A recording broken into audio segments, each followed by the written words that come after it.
La mort. Ce truc qui nous fout les jetons, qu'on préfère ignorer, qu'on repousse au fond de notre tête. Mais franchement, est-ce que c'est la bonne solution?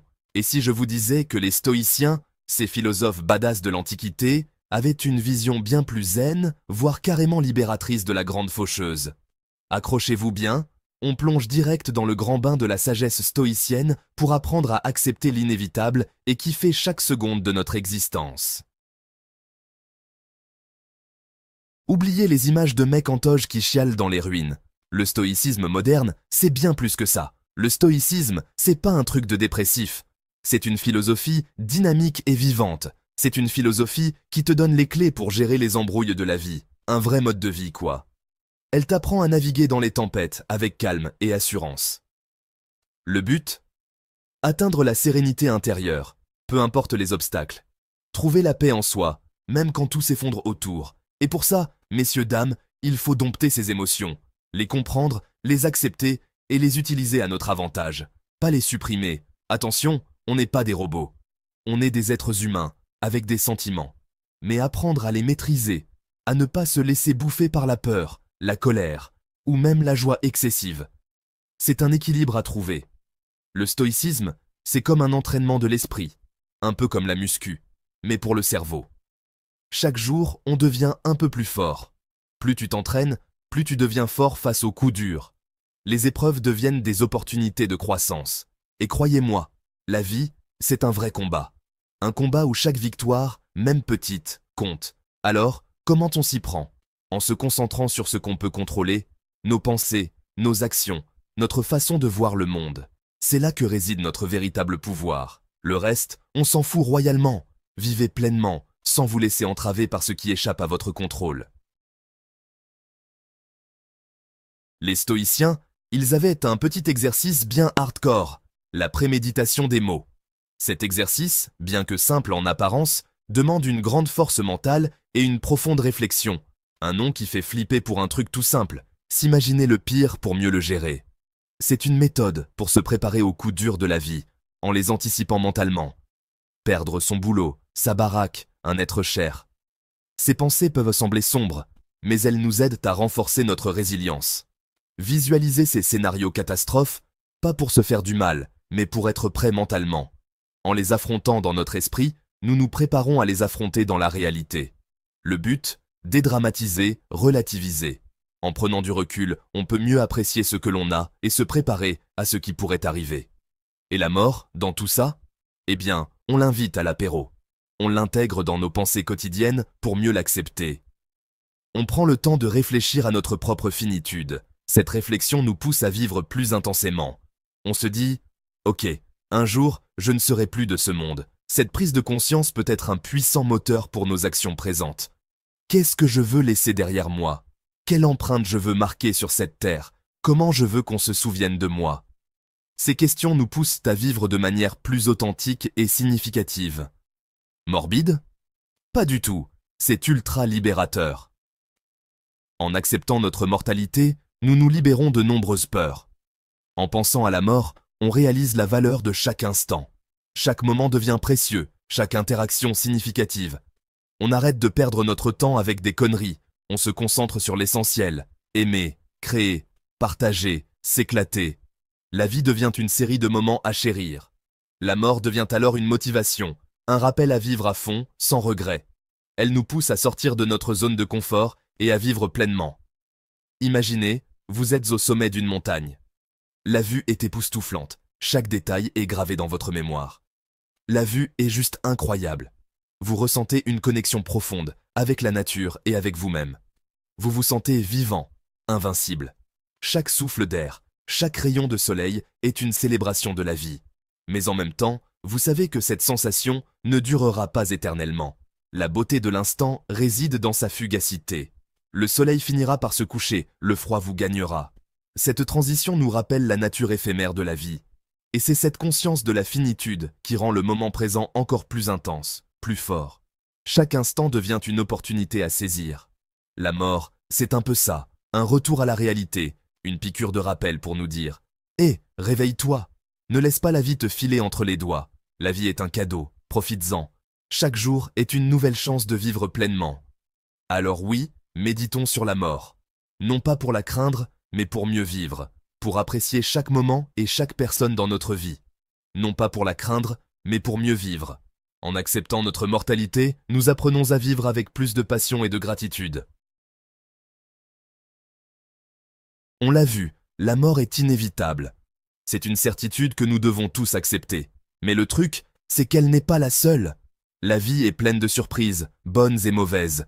Les galères, les imprévus, les coups durs, ça fait partie du jeu de la vie. Chaque jour apporte son lot de défis. Et c'est là que le stoïcisme devient vraiment badass. Il nous enseigne à rester fort face à l'adversité. Les stoïciens, ils avaient compris un truc fondamental. On ne peut pas tout contrôler. Ils savaient que certaines choses échappent à notre emprise. Le destin, la météo, les bouchons, ce sont des éléments hors de notre contrôle. Autant pisser dans un violon. Essayer de les changer est une perte de temps. Alors, on fait quoi? On lâche prise. On apprend à relâcher la pression inutile. On accepte ce qu'on ne peut pas changer. Cette acceptation est la clé de la sérénité. Et on concentre notre énergie sur ce qu'on peut maîtriser. Notre réaction face aux événements. C'est là que réside notre véritable pouvoir.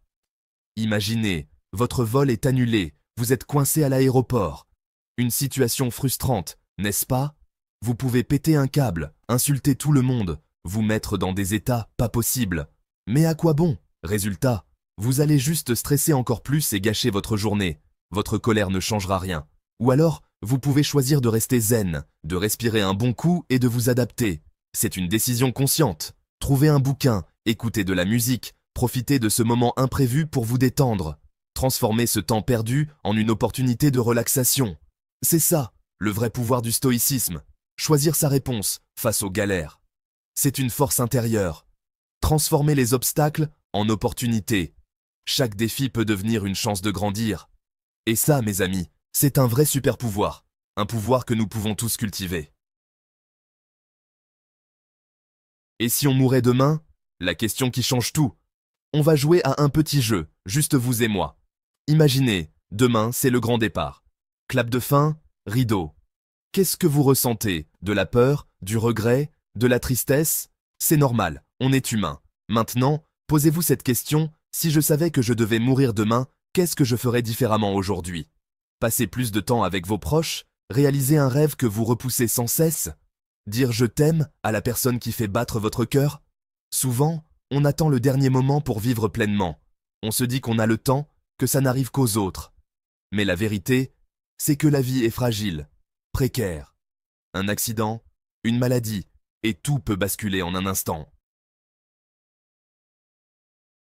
Vivre sans regret, le pouvoir du moment présent. Alors, on fait quoi? On se lamente sur notre sort? On se terre dans la peur? Non, on prend conscience de la chance qu'on a d'être en vie, ici et maintenant. On arrête de remettre à demain ce qu'on peut faire aujourd'hui. Oubliez les regrets, c'est du poison pour l'âme. Concentrez-vous sur le moment présent, le seul moment que vous contrôlez vraiment. Savourez chaque instant, aussi banal soit-il. Un rayon de soleil, un bon repas, un fou rire entre amis. Apprenez à apprécier les petites choses de la vie, celles qui font la différence. La mort, un nouveau départ. La mort est un mystère. Personne ne sait ce qui nous attend de l'autre côté. Et c'est peut-être ça qui la rend si terrifiante. Mais si on changeait de perspective, et si la mort n'était pas une fin, mais un nouveau départ? Certaines cultures voient la mort comme une transition, un passage vers un autre état d'être, une renaissance, une libération. Pourquoi pas? On ne peut pas le savoir avec certitude, mais on peut choisir d'y croire. De garder l'esprit ouvert, curieux. L'héritage des stoïciens, vivre avec courage et sagesse. Les stoïciens nous ont légué une sagesse intemporelle. Ils nous ont appris à affronter la vie avec courage, résilience et sagesse. À accepter l'inévitable, à se concentrer sur ce qu'on peut contrôler et à vivre pleinement chaque instant. Leur philosophie, c'est une armure pour l'âme, un bouclier contre les épreuves de la vie. Elle nous permet de traverser les tempêtes avec sérénité, sans se laisser submerger par la peur ou le désespoir. Alors, mes amis, je vous laisse avec cette question. Quel héritage voulez-vous laisser derrière vous? Comment voulez-vous qu'on se souvienne de vous? quelles actions allez-vous entreprendre dès aujourd'hui pour vivre une vie pleine de sens et de courage? N'attendez pas demain, car demain n'existe pas. Le moment présent est tout ce que vous avez. Alors, faites-en bon usage. Vivez avec passion, avec audace, avec amour. Et n'oubliez jamais, memento mori. Souviens-toi que tu es mortel. Si vous avez aimé cette vidéo, n'hésitez pas à la partager autour de vous et à vous abonner à la chaîne pour plus de contenu inspirant. Et surtout, n'oubliez pas de mettre en pratique les enseignements des stoïciens dans votre vie quotidienne. Restez connectés. Voilà, les guerriers, c'est tout pour aujourd'hui. On a décortiqué ensemble la vision stoïcienne de la mort. Pas si glauque que ça, hein? Retenez bien ça, la grande faucheuse, c'est pas une raison pour se laisser aller, au contraire. C'est le meilleur coach pour profiter de chaque instant, chaque putain d'instant. Alors, on arrête de flipper et on vit à fond, ok? Allez, faites pas vos timides, laissez-moi un commentaire, dites-moi ce que vous en pensez.